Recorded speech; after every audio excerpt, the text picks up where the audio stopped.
Et nous allons terminer par la troisième thématique, résilience et renforcement des connaissances techniques des systèmes. C'est le dernier sprint avant la pause déj, donc on reste focus, courage. Et on va avoir des beaux projets là aussi présentés. On accueille justement Clémentine Lacour de la Chambre d'agriculture du Puy-de-Dôme pour le projet AP3C. Et on aura ensuite en visio Guillaume Bord, d'Éleveur Autrement, qui n'a pas pu être parmi nous, mais qui tenait vraiment à partager ce projet qui est intéressant. Donc on l'aura en visio dans quelques petites minutes. Dans 2 minutes. Frédéric Valette aussi. Ils sont deux, oui, pardon, Frédéric. Excuse-moi, je voyais deux. Je me demandais ce qui se passe. Clémentine, on peut les applaudir tous les deux aussi, s'il vous plaît. Clémentine, je te laisse le micro, ça va bien? Frédéric, on vous écoute pour la présentation. Je vous laisse les 10 minutes si vous voulez. Tac. C'est parti.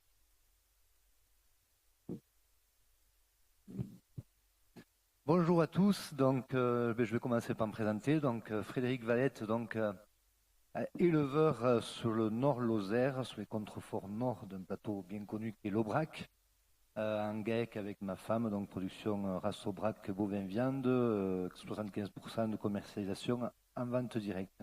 Et donc élu référent au niveau du SIDAM sur le projet qui commence à être un peu connu, il y a 10 ans également, la P3C.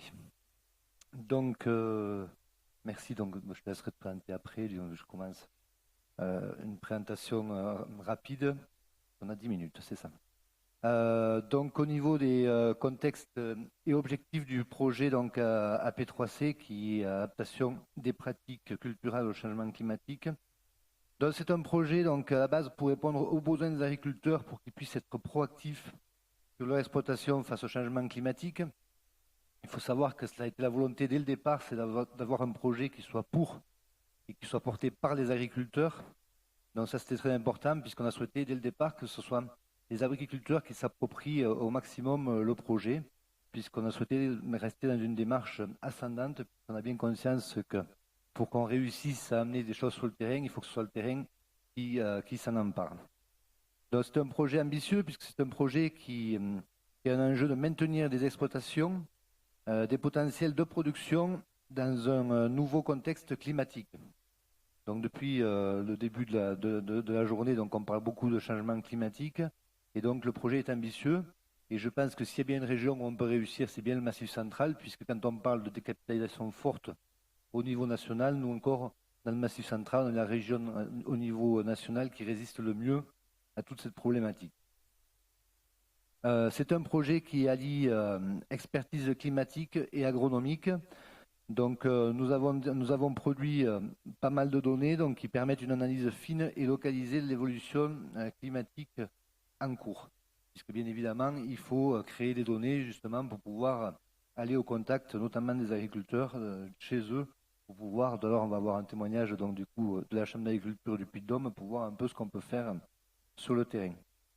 Donc, c'est un projet donc, déterminant pour l'agriculture du Massif central et pour les territoires, donc, qui est piloté par le SIDA, mais en partenariat. Donc, c'est 11 chambres d'agriculture départementales donc, qui se sont engagées sur ce projet en collaboration avec de multiples partenaires qui sont tous présents donc, et dans les comités techniques où on a nos référents par département et un comité de pilotage où on a tous les secteurs économiques du Massif central qui sont représentés. Donc, avant de parler donc un peu précisément du Puy-de-Dôme, donc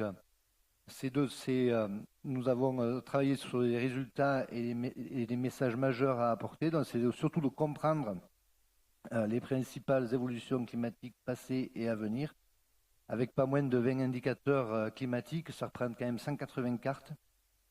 Et pour comprendre, il fallait surtout analyser les impacts du changement climatique sur les principales cultures du Massif central et sur les systèmes d'exploitation du Massif central, puisque nous avons la volonté, puisqu'on a commencé par bien évidemment de l'agronomie, mais aujourd'hui on va travailler beaucoup plus sur le système global sur l'exploitation, donc où on va vraiment travailler sur tout un système et donc c'est pour ça qu'on a beaucoup de monde qui travaille avec nous, notamment sur un comité de pilotage. Voilà, donc je vais laisser la parole donc, maintenant à Clémentine donc, pour te présenter et pouvoir montrer un peu ce qu'on peut faire sur les exploitations grâce à ce projet AP3C. Oui, merci Frédéric. Donc Clémentine Lacour, moi je suis conseillère fourrage à la Chambre d'agriculture du Puy-de-Dôme. Donc j'ai participé au projet AP3C. Donc l'idée dans ce projet AP3C, donc, qui a commencé en 2015, donc ça fait quand même déjà plusieurs années, et il y a eu beaucoup de choses qui ont été faites dans le cadre de ce projet. Il y a eu notamment tout un travail sur les aspects climatiques et les évolutions climatiques avec un climatologue qui est dédié au projet, donc qui a travaillé sur une vingtaine d'indicateurs climatiques, à peu près 180 cartes. Et puis après, il y a eu tout un travail pour essayer de mettre en lien ces aspects climatiques et ce qui va nous intéresser, nous, pour la conduite des cultures et notamment la conduite de l'herbe. Et donc là, il y a des indicateurs agroclimatiques qui ont été mis en place et retravaillés donc entre les conseillers, la recherche et le climatologue pour pouvoir les mettre aussi sur des cartes sur l'ensemble du Massif central. Donc tout ça, l'objectif, c'est de pouvoir accompagner les agriculteurs dans leur choix, pouvoir aussi accompagner les conseillers pour mieux accompagner les agriculteurs. Et puis, donc ça donne énormément de données pour réfléchir à l'ensemble de l'évolution sur le Massif central. Je vais vous proposer juste, bien évidemment, je ne vais pas tout vous présenter les résultats d'AP3C, donc je vais extraire quelques petits indicateurs pour vous montrer à quoi ça peut nous servir après nous conseiller pour accompagner les agriculteurs dans le changement climatique. Donc là, j'ai pris une première carte. Alors je vais me lever, j'ai du mal à rester assise quand je présente. Alors la première carte, donc vous voyez, on a ciblé le Puy-de-Dôme et puis on a regardé l'évolution entre 2000 et 2050 sur la date de mise à l'herbe. Donc la date de mise à l'herbe, par exemple, c'est un indicateur agroclimatique qu'on a voulu travailler. Et si on regarde, sur ces 50 années, vous avez une petite échelle colorée qui vous montre l'avancement de la date de mise à l'herbe. Donc quand on est dans les tons bleu pâle, on est 7 jours d'avance, et quand on est dans le rouge, on est une vingtaine de jours. Donc ça veut dire qu'entre 2000 et 2050, selon les zones du département, on peut avoir un avancement des dates repères de mise à l'herbe, donc le moment où on va amener les animaux dehors, sortir les animaux, qui peut aller de 7 jours à 21 jours, avec une plus forte avancée sur les zones de montagne que sur les zones de plaine. Si on regarde là, c'est un petit graphique qui vous met les dates de mise à l'herbe. Alors, nous, on travaille en somme de température, c'est-à-dire qu'on cumule les températures à partir du 1er février. Donc, il y a bien un lien qu'on comprend tout de suite entre les données les données climatiques et la date technique de mise à l'herbe. Et donc là, vous voyez, on a remis l'historique réel de quand est-ce qu'on mettait à l'herbe. Et vous voyez que on voit bien cette tendance que l'on a vue sur la carte avant, mais on voit aussi, là on est dans un exemple pour Marsena, que d'une année à l'autre, ça peut être très très variable. Donc même si on est sur cette tendance où en 50 ans, on va avoir à Marsena 3 semaines d'avance pour la mise à l'herbe, on voit que malgré ça, d'une année à l'autre, on peut avoir quand même une date de mise à l'herbe qui va être plus tardive ou plus précoce, et qu'il faut s'adapter chaque année malgré cette tendance globale. Donc là, on a fait ce travail pour différents indicateurs agroclimatiques, et puis ça nous amène par exemple à visualiser une frise. Comment ça évolue sur un poste. Donc là, on a pris Marsena entre 2015 et 2050, et on regarde comment évoluent un peu nos principaux critères de saison fourragère. Et donc vous voyez que la mise à l'herbe, si là on se positionne entre 2015 et 2050, elle avance de 13 jours.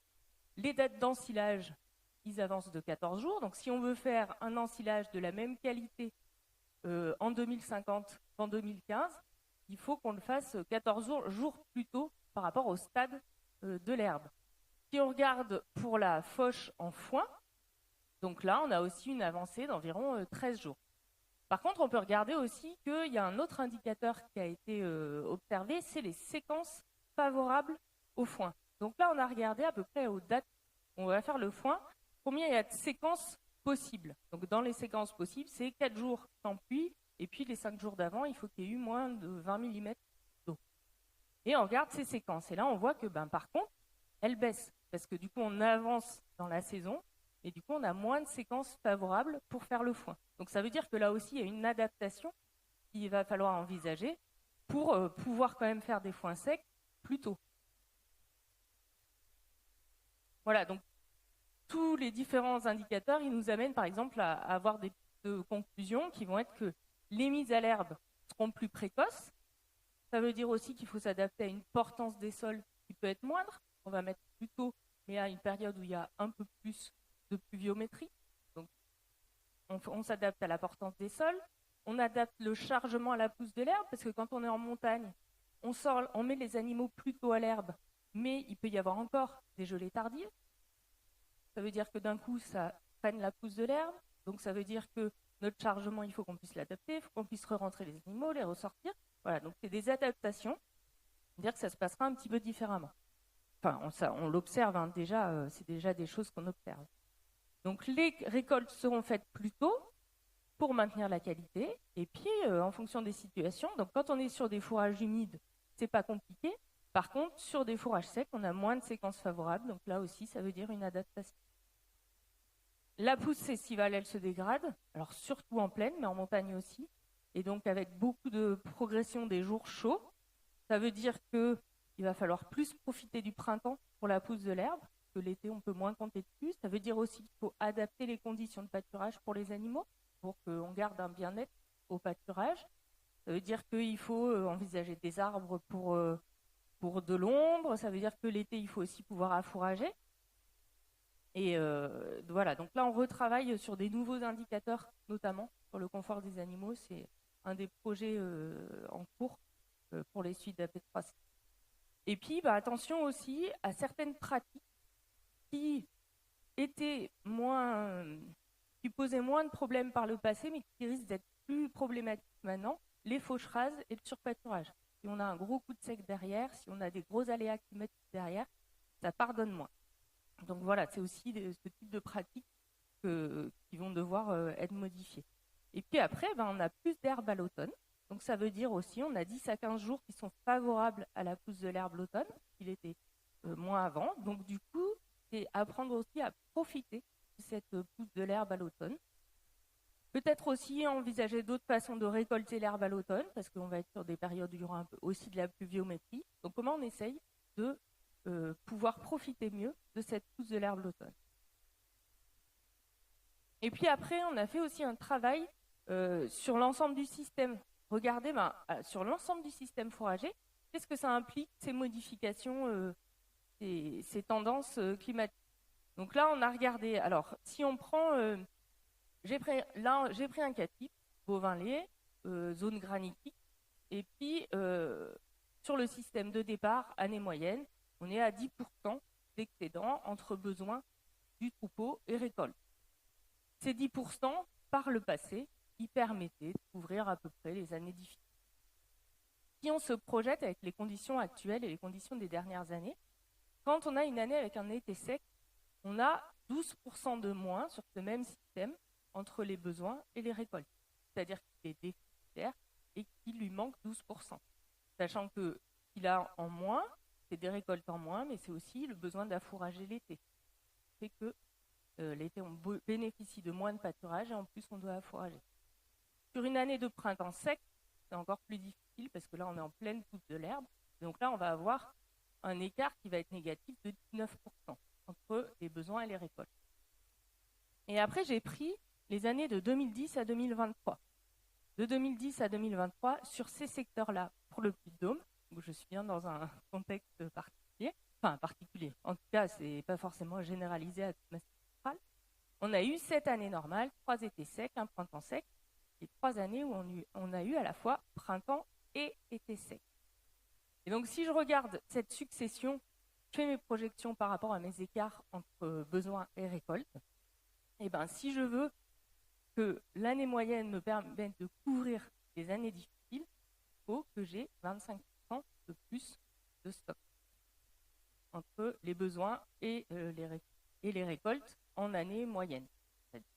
Donc ça veut dire que par rapport aux références qu'on avait par le passé, ça change aussi. C'est-à-dire que là, on se dit qu'il faut un quart de plus en année moyenne pour pouvoir couvrir les années différentes. Alors là, je suis dans un système particulier. J'ai regardé aussi sur des systèmes bovins-viande et je suis toujours entre 20 et 35%. C'est-à-dire que c'est pas, voilà, on est vraiment sur des besoins en stock plus importants. Alors après, capacité de stocker ces fourrages en plus, ça pose des questions qui vont être aussi sur la gestion de l'ensemble du système. Alors juste pour conclure, ce qu'il faut retenir, c'est que dans un contexte de changement climatique et d'aléas climatiques comme on a, il y a des leviers, mais en fait, c'est un cumul de leviers qu'il va falloir activer. On va avoir du mal, juste en utilisant un levier, à compenser les pertes. Donc, il y a un ensemble de solutions, c'est des adaptations des exploitations. En effet, je rejoins qu'il faut voir plus en plus long terme sur les systèmes. Et puis, c'est aussi une adaptation qui est à faire un peu tout le temps. Et on le voit d'une année à l'autre, même si on a une tendance, ça peut évoluer d'une année à l'autre dans l'autre sens pour repartir. Donc, c'est un peu, voilà, c'est une adaptation qui est complexe, qui doit se faire à l'échelle des territoires et des filières.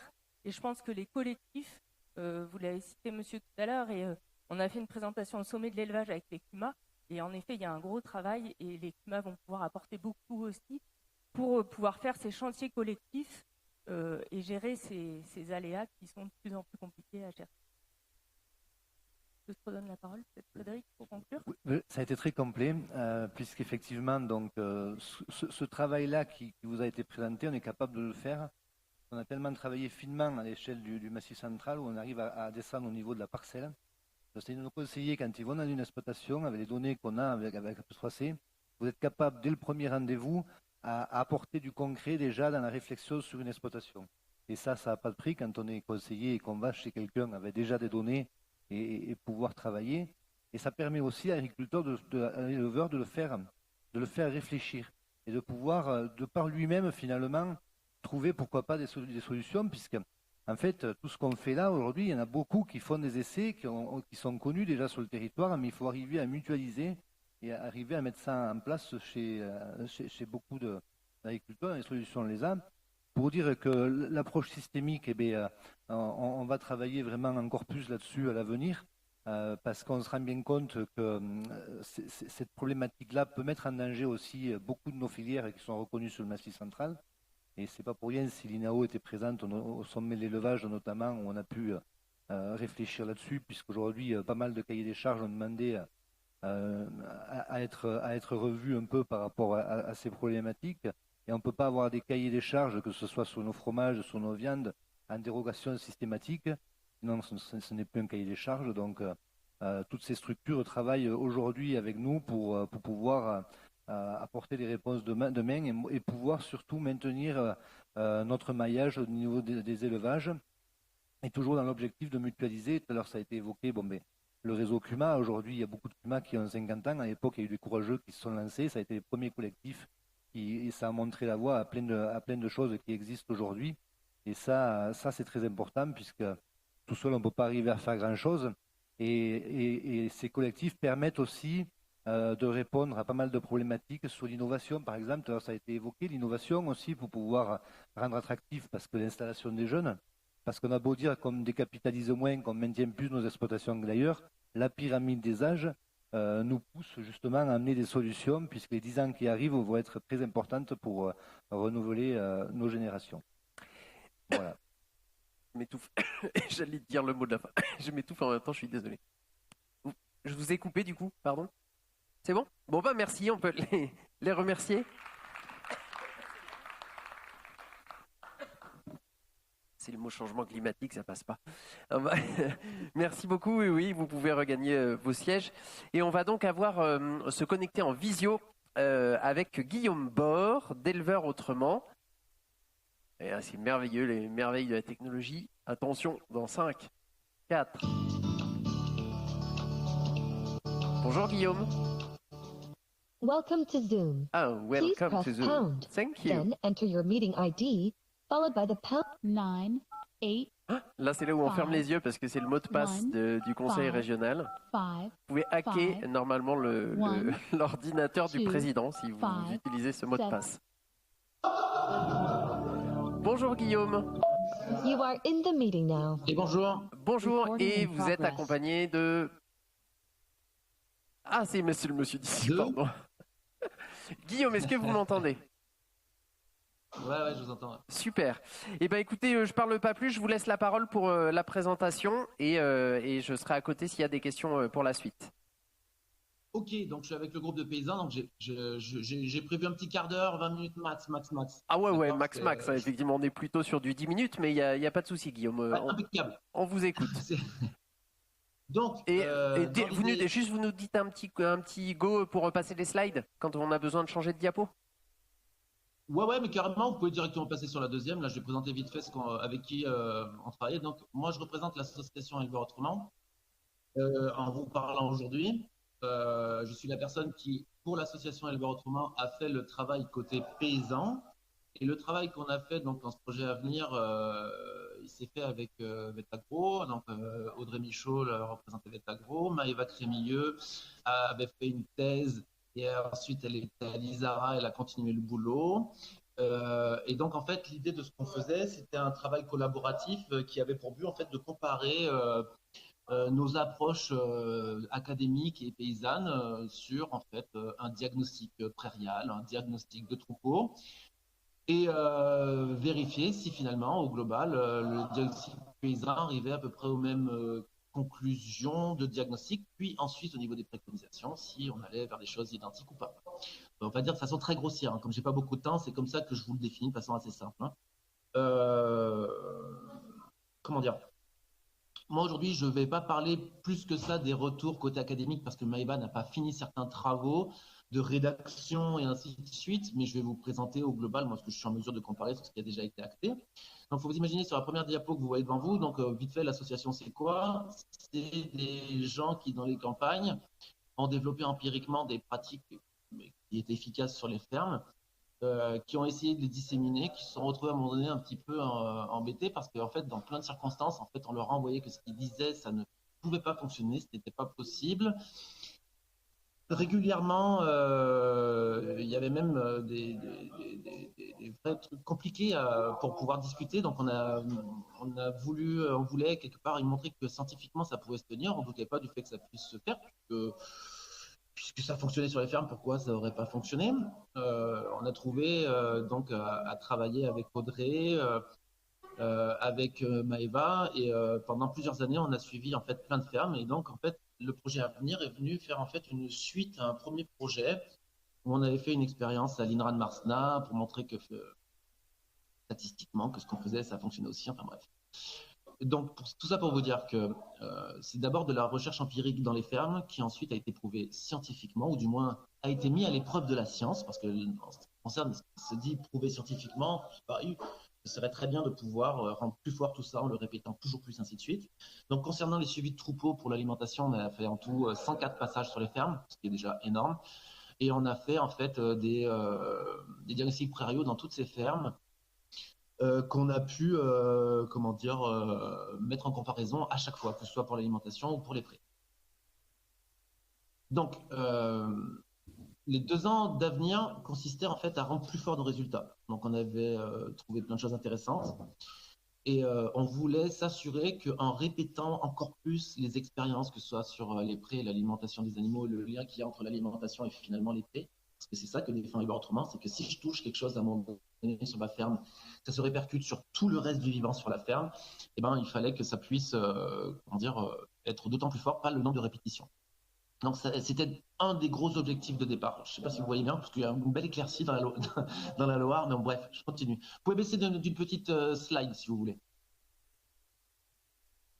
Ah oui, chose que je n'avais pas dit juste avant, c'est qu'en plus on a profité de cette expé pour faire en fait une espèce d'approche sociologique paysanne. Ça ne se veut pas être une approche sociologique de professionnel de la sociologie, mais ça se veut d'abord une approche spécifique à ce que qui nous questionnait en tant que paysans. On a essayé de faire sortir des choses aux gens, on voulait leur faire parler de certains sujets pour voir ce qu'ils allaient nous raconter. Bref.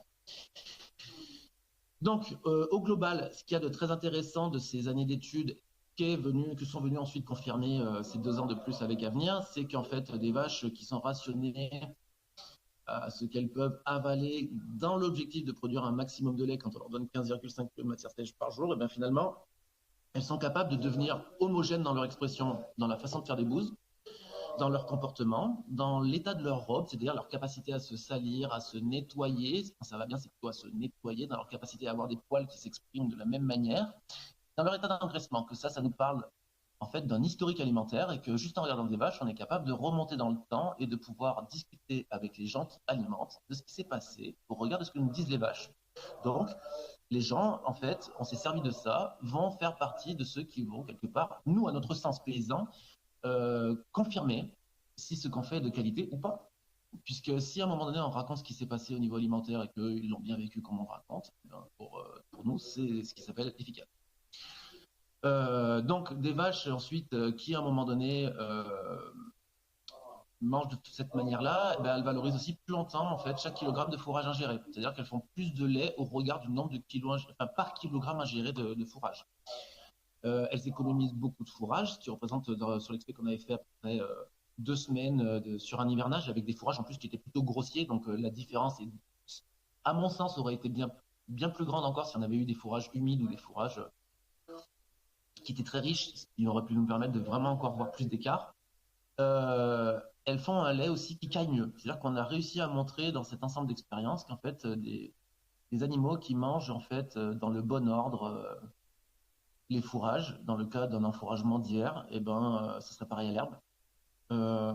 En fait, leur lait ne se comporte pas pareil. On a réussi à montrer que c'était directement rattaché à la façon dont la nourriture arrivait dans leur humaine. Donc ça, nous, ça nous a tout de suite, ça a tout de suite finalement confirmé les choses qu'on faisait déjà sur nos fermes, c'est qu'on travaille sur l'homogénéité des animaux, mais aussi sur l'efficacité des rubènes qu'on rattache à la stabilité des rubènes. C'est un concept qui n'est pas du tout facile à identifier au départ quand on ne l'a jamais vécu dans son quotidien, à identifier et ensuite à maîtriser. Au-delà, on a vu que sur des modes de terre, à partir de simples modes de terre, pareil, on va raconter l'histoire de ces prairies et quelque part comment les gens se sont projetés dans la façon de faire manger l'herbe par les animaux ou pocher l'herbe pour leur fourrage. Donc en fait, on va se servir d'indicateurs qui sont des indicateurs de terrain, quoi, de tous les jours, qui sont faciles à mettre en œuvre sur les fermes, parce que c'est toujours pareil, si c'est pas simple à mettre en œuvre, les gens ils durent pas ou ils font pas. Donc on se sert de la couleur tout simplement, des agrégats, des choses très basiques au départ, on regarde ce qui existe déjà, et puis ensuite, comme on est un peu en montagne, on s'amuse à voir si les mottes de terre, quand on coupe des échantillons, est-ce que ça flotte ou pas, est-ce qu'ils sont élastiques ou pas. Et en fonction de tout ça, en fait, on fait des recoupements et on arrive à raconter tout l'historique. Pareil, on demande aux humains sur le terrain si ce qu'on raconte dans l'historique correspond ou pas. Et les humains nous disent si oui ou non. Et dans les faits, que ce soit pour l'alimentation des vaches ou pour les prairies, on était à 97% de retour confirmés. Donc, nous concernant, c'est des choses qui sont très, très, très encourageantes en termes de moyens humains simples sur les fermes qui mettent en avant des capacités, des indicateurs de tous les jours qui permettent finalement d'avoir un avis objectif et à peu près complet sur nos choix. Parce qu'à la fin, finalement, ça nous renverra toujours à ça. C'est bien nous, humains, qui faisons nos choix pour la ferme, les vaches, les brebis, les chèvres, les prés, ils subissent bien ce que nous, on a déjà choisi et comment on se projette dans la vie, dans le métier, dans plein de choses. Voilà. On peut passer à la slide d'après, s'il vous plaît. Alors, donc, wow, c'est écrit super petit, il faut que je grossisse la mienne parce que je suis pas sûr de bien voir. Je vous rassure, on voit donc, pas plus, nous non plus. Je me suis dit, si ça est distribué aux personnes qui seront là, ils y iront mieux plus tard. Hein. Moi, c'était pour histoire d'être assez complexe, si je fais faire ça, c'est compliqué, j'avais pas de visibilité vraiment sur ce que je pourrais discuter avec vous. Bon, bref. Donc, toutes les 2 années qu'on a fait en plus, ça ne fait que confirmer ce qu'on a trouvé. Le fait qu'en gros, on passe par la correction des paysans et des paysannes, pour nous, a amené une valeur ajoutée supplémentaire à tout ce qu'on a trouvé, en fait. C'est-à-dire que de passer par cet indicateur, moi, à un moment donné, quand je dis des choses sur l'historique de l'alimentation ou sur l'historique des prés, et que les humains me disent oui, mais c'est ça qui s'est passé, ou j'ai envie de vous dire, c'est exactement ce dont on a besoin dans les fermes, en fait. Et donc, je trouve ça très pertinent. Donc on est très content d'avoir pu arriver à ça parce qu'au départ, on n'était pas tout à fait au point comme ça quand même. C'est le fait d'avoir travaillé autant et avec les chercheuses, en fait, ce travail de tout, comment dire, organiser, réfléchir, protocoliser qui nous a permis en fait d'arriver à ce genre de résultat, quoi. Sans elle, je suis pas sûr qu'on serait arrivé à tout ça, hein. Loin de là, hein. Donc moi, le fait qu'on puisse traduire ce que racontent des animaux et des prairies sur leur historique, c'est des choses qui sont très utiles, qui sont à valoriser, qu'on aimerait pouvoir encore porter plus loin. On voudrait même mettre en avant que dans les résultats qu'on a obtenus, on a plein d'autres idées de recherche à mettre en œuvre et à prouver, notamment sur la digestibilité des laits, que ce soit pour les veaux. Ça, c'est pour nous déjà carrément un peu montré par le travail qu'on a fait avec les cahiers, mais même sur la notion d'allergie, le côté allergène des laits ou d'intolérance au lait, qui serait rattaché réellement en fait directement à la façon dont les vaches mangent. Euh, voilà, et donc à la stabilité du rumen. Et ça, pour l'instant, je ne peux pas aller plus loin, ça c'est un peu compliqué. Au niveau sociologique, ce qu'on a sorti, c'est que finalement,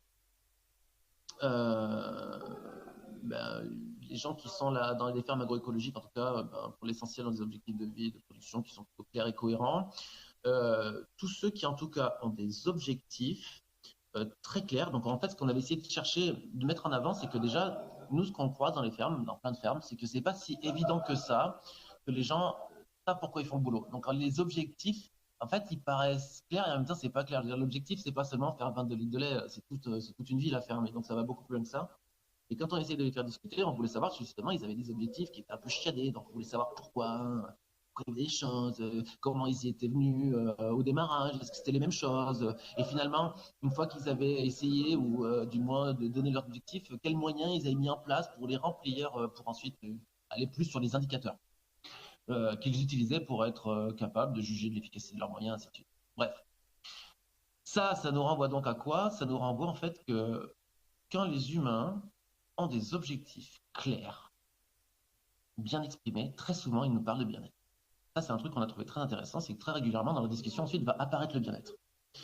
Ça, c'est quelque chose qui est très, très, très, très, très intéressant. Et en même temps, il y a un deuxième truc qui ressort, c'est que quand des gens nous expriment qu'ils ont des objectifs qui vont au-delà de la ferme, c'est-à-dire qu'ils ne se cantonnent pas à la seule réalité de la ferme, c'est-à-dire dans leur épanouissement propre, il peut être à plein d'échelles, hein. Ça peut être dans l'environnement direct de la ferme, dans plein d'autres choses de la ferme, dans des trucs qui font que les gens sortent de la ferme. Là encore, on nous parle de bien-être. C'est-à-dire que c'est pour nous deux points qu'on a trouvé super intéressants dans les discussions, c'est que finalement, tout le monde ne parlait pas de bien-être dans les fermes agricoles. L'essentiel en parlait, les trois quarts, mais mine de rien, de voir qu'il y avait en gros deux de ces trucs-là qui ressortaient comme voilà, des trucs qui semblaient tendanciellement être comment dire, assez fiables. Enfin, fiables pour nous, hein, je ne dis pas que fiables scientifiquement, je ne dis pas ça. Mais ça ressort souvent. Voilà. Les gens qui sortent de chez eux, les gens qui s'intéressent à d'autres choses que la ferme, des gens qui à un moment donné savent où ils vont, pourquoi ils font les choses, c'est des gens qui vont bien dans leur tête et dans leur peau. Voilà. Au-delà, il est ressorti quand même que voilà, il y a tellement de critiques, que ce soit des gens qui passent chez eux pour leur expliquer la vie, des voisins qui regardent ce qu'ils font et qui critiquent ce qu'ils font, qu'à un moment donné, finalement, faire de l'agroécologie, il y a vraiment un moment où il faut sauter le pas. Il faut être courageux. Faut un moment, ça paraît bizarre, mais c'est un moment de courage en fait. C'est quelque chose qui, à un moment donné, leur a demandé de faire fi de tout ça et de se jeter dans le bain et que peut-être de se rendre compte de ça, que ce soit pour à un moment donné en discuter, mais comme des fois, vouloir les amener vers l'agroécologie, des fermes qui ne seraient pas, c'est vraiment se rendre compte que vraiment, il y a des peurs, hein. Il y a des trucs qui sont attachés derrière, c'est dur. Et puis des trucs qu'on ne croirait pas, hein. Donc, ça, c'est un truc qui est, à mon sens, important aussi à discuter de ce qui est ressorti de ces questions, parce qu'en fait, il y a des gens qui sont allés très loin dans ce qu'il fallait assumer pour pouvoir vivre cette ferme telle qu'ils l'avaient envisagée. Ça leur a demandé vraiment une forme de courage important. Bref. Dernière chose, voilà, c'est que ce sont quand même aussi des humains qui se forment. Ça, c'est quand même important, c'est que tous les gens qui sont un peu dans cette forme agroécologique des fermes, et notamment ceux qui parlent de bien-être, eh ben, la formation fait partie des choses qui, quelque part, les ouvrent à autre chose, à l'extérieur. Et ça, c'est quelque chose qui est vraiment, pareil, ressorti beaucoup. Quand même des gens qui vont à la formation, c'est des gens qui sont curieux. des gens voilà, qui veulent discuter avec d'autres, qui veulent s'inspirer. Donc ça, c'est très intéressant. Voilà. Et puis voilà, d'un point de vue purement pratique, nous, pour l'association, ça a été super parce que en faisant à venir et les années d'avant de recherche, finalement, les gens ont trouvé que ce qu'on faisait leur plaisait suffisamment pour créer 4 groupes de plus dans 4 endroits du Massif central et des gens qui aujourd'hui pratiquent tous de façon un peu différente, chacun des membres du groupe. Mais là, par exemple, ce matin, je suis avec le groupement du Lyonnais et ils ont commencé en janvier et c'est des gens qui, pour la plupart d'entre eux, sont déjà en train d'appliquer des trucs plus purement conceptuels. C'était pas simple au départ parce que c'est jamais simple et ils sont déjà en train de mettre en pratique des trucs incroyables. Ils ont de l'efficacité. Ça correspond exactement à ce qu'on a discuté au départ. Donc, en fait, ils ne sont pas perdus.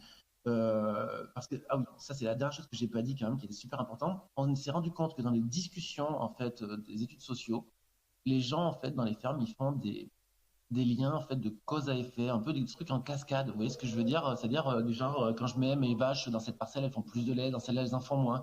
Et en fait, ce qui leur sert d'indicateur, c'est vraiment des trucs de lien entre les choses qui vivent. Et donc, nous, on s'en est servi ensuite pour justement mettre en place en fait un ensemble d'indicateurs. Et aujourd'hui, on a une sphère complète, une boule où tous les indicateurs qui concernent les animaux, les prés, le monde extérieur, l'humain, en fait, se rattachent, le lait, tout se rattache en fait et tout est lié. Et donc, on leur propose au fur et à mesure qu'ils évoluent dans leur formation et dans leur capacité à mettre en place sur les fermes, un bout de plus de la sphère pour qu'ils puissent l'intégrer tout doucement et réussir dans leur transition pour ceux qui sont en transition et s'améliorer dans leur pratique pour ceux qui sont déjà voilà, bons dans ce qui était déjà à faire parce que voilà, comme on fait de la pédagogie, on essaye de faire en sorte qu'ils le prennent dans le bon ordre, même si c'est voilà, propre à chacun, c'est des choix pédagogiques. Enfin, bref. J'arrête là. Je vous laisse la dernière diapo. La dernière diapo, en fait, c'est l'ensemble des travaux de recherche dans un premier temps qui sont sortis sous forme de publication scientifique. La dernière, marquée de chez Patelli, c'est un poster qui parle justement de ce lien direct entre la façon dont les animaux mangent et la façon dont le lait caille. C'est un truc merveilleux. Hein. Le jour, je vois les travaux de Sobus. Enfin bref, j'ai fait plein de liens, mais là, on est sur des trucs exceptionnels d'un point de vue capacité à visiter plus loin, à mon sens, les vrais liens qu'il pourrait y avoir entre rendement fromager, façon de donner à manger, qualité du lait pour la santé des veaux, façon de donner à manger, capacité des fromages à maturer correctement avec façon de donner à manger, potentiellement les allergies. Moi perso j'ai vu des liens si on avait pu faire les mesures, je vous assure les protéines elles évoluent pas pareil, on est sur autre chose. Bon bref, ça faudrait qu'on en discute pareil. Et enfin nous on a pu sortir pour discuter avec nos mots de paysans parce qu'en fait nous les paysans lisent pas les publics scientifiques, même si c'est des trucs, ils étaient super contents de nous aider, de participer à tout ça. On a voulu faire valoir avec nos mots paysans comment dire, les choses qu'on avait cherchées, comment les partenariats, comment ça s'était passé et nos résultats avec des mots de paysans. Donc on a écrit 2 bouquins qui s'appellent Prairial et Ruminal et qui sont quelque part les rédactions abouties de tout ce qu'on a fait avec Avenir et dans les recherches qui ont précédé. Merci beaucoup Guillaume pour ces apports, merci beaucoup. On peut l'applaudir, je ne sais pas si vous entendrez les applaudissements. C'est pas bien facile en visio. Si vous pouvez rester avec nous et si Clémentine et Frédéric veulent revenir, s'il y a des questions dans la salle avant qu'on parte en pause déj. Y a-t-il des questions pour nos intervenants, nos derniers intervenants? Oui, il y en a une tout au fond là-bas. Oui, bonjour. Moi, je suis Nicolas Guittard, je suis éleveur et producteur de lait et je transforme en fromage. Oui. Quelque chose qui m'a interpellé par rapport à ce que vous avez dit. Vous avez dit une phrase, le lait caille mieux. Ça m'intéresse de creuser parce que moi, quand vous me dites ça, je trouve que c'est très subjectif. Quand on est dans le lait, c'est facile de mettre des chiffres derrière les choses et c'est ça qui m'intéresse. Vous avez fait les temps de prise, vous avez fait les temps de coagulation. Qu'est-ce que vous avez fait? En fait, Est-ce que vous avez calculé les HFD derrière? Parce que d'avoir un rendement en blanc et d'avoir un rendement en affiné, c'est des choses qui sont complètement différentes. Et tout ça, ça m'interroge et ça m'interpelle quand vous dites ça, quoi. Parce que derrière cette phrase-là, on peut imaginer énormément de choses. oui. Alors je vais vous parler d'un truc très simple. En fait, pour connaître la qualité d'un lait, nous, on est parti de l'idée au départ. Donc, c'est une idée qui n'est pas forcément un truc de fromager, c'est d'abord un truc d'éleveur laitier. Parce qu'en fait, tous les éleveurs, qu'ils soient fromagers ou pas, avaient un problème chez eux au premier abord avec le premier qui parle de la capacité du lait à fromager, c'est le veau, qui en présure finalement le lait qu'il boit et qui est plus ou moins bien avec ce qu'il a bu. Donc nous, quand on a essayé de créer un truc qui permettait à nos éleveurs de se débrouiller à la maison pour voir un petit peu un lien entre comment les animaux mangent et comment les veaux évoluaient, eh ben on s'est amusé à tout simplement prendre un lait dans le tank ou au pied des allaitantes, ça marche pareil, hein. Faut que les allaitantes aillent bien. Bref. Et en fait, de le mettre sur la table, sans ferment, sans présure, sans rien, et de voir comment il se comporte. Et en fait, ce qui s'est passé, c'est là que c'est quand même un truc de fou, hein. Moi, je savais même pas que c'était possible. Le lait s'est mis à faire un yaourt spontanément et à ne pas tourner pendant 2 semaines. Ne pas tourner pendant 2 semaines à la température ambiante, quand le lait était issu d'animaux qui mangeaient vraiment nickel pour avoir un rumen stable. Donc, moi, j'avais toujours vu et j'avais toujours cru que le lait il tournait spontanément quand on le laissait à température ambiante. C'est ça d'abord qu'on a vérifié. Et en fait, ce qui s'est passé, c'est que comme on ne travaille pas qu'avec des fromagers, il nous faut d'abord un truc qui nous permet à nous avoir des paysans avec nos moyens qu'on a sur les fermes, 0 €, juste nos capacités d'humains sur les fermes, à voir si ce que je fais amène un mieux ou amène un moins bien. Et donc, il s'est passé qu'on a regardé avec des fermes qui ne faisaient pas attention au rationnement, à la façon dont on faisait en sorte que les rumens soient stables ou pas. Et on a vu que les laits en fait, pouvaient en fait, se dégrader en différentes catégories. On a vu que dans un premier temps, quand c'est pas pire, le caillé descend et une couche de petit lait se forme au-dessus. Là, les veaux vont pas trop mal et les gens qui faisaient du fromage dans l'association disaient non, ça va encore pas pire. Dès que ça commençait à prendre une proportion importante de petit lait, ça commençait à déconner. Une fois qu'on allait plus loin dans la dégradation du lait, on se rendait compte que le lait, par son caillé, se mettait à flotter et que le petit lait passait en dessous. Et on s'est rendu compte, en fait, à ce moment-là, que le petit lait qui flottait contenait aussi du gaz. Et on a donc saisi que des flores autres que celles du lait qui sort et qui, normalement, a les flores qui lui permettent de s'acidifier rapidement et quelque part de cailler rapidement, étaient désormais remplacées par d'autres. Ou du moins, elles étaient là. Elles avaient pu se développer. Et on a vu que dans des stades ensuite ultimes de dégradation du lait, le lait dans sa façon de cailler prenait des formes complètement horribles, du genre des filaments, des cubes. Et tout d'un coup, les animaux, déjà que sur le stade d'avant, les veaux étaient malades. Là, désormais, tous les veaux étaient malades et les rendements fromagers, voire la maturation des fromages en fromagerie des paysans de l'association, peinaient. Et donc, nous, ce qu'on a ensuite vérifié pour s'assurer que la chose fonctionne bien, c'est que toutes les personnes qui avaient fait ces expés, les avaient répétés, qu'à un moment donné, ils se sont mis à travailler sur la quantité distribuée, pour que les animaux soient réellement rationnés. Quand ils se sont ensuite amusés à travailler sur le fait que les rumens devaient être le plus stable possible dans leur façon de vivre et de tourner, et bien on s'est rendu compte que les cahiers qui n'étaient pas bons allaient tout d'un coup s'améliorer. Au regard de ce qu'on a aussi sur la ferme, hein, des fois ils n'arrivaient jamais forcément à l'optimum, mais les cahiers revenaient vraiment sur des formes qui étaient bien meilleures. Et ce qu'on regardait chez les gens qui transformaient, c'est que ça s'améliorait aussi en fromagerie. Merci Guillaume, je suis désolé. Les veaux n'étaient plus malades. Merci beaucoup pour ces précisions très complètes. Il y a des choses à échanger. Je ne sais pas si voilà. N'hésitez pas en tout cas à contacter Guillaume si vous avez besoin et puis à vous référer à toutes les infos qui sont sur le petit livret. Hein. Vous voyez, on a les contacts et les infos et les liens même vers les sites et les contacts de tous les gens qui ont partagé. Merci Guillaume. Beaucoup pour ces partages d'expérimentation et d'avoir fait l'effort à distance, c'est pas évident. Merci à vous et puis globalement merci à tous nos intervenants de la matinée, on peut les applaudir encore une fois.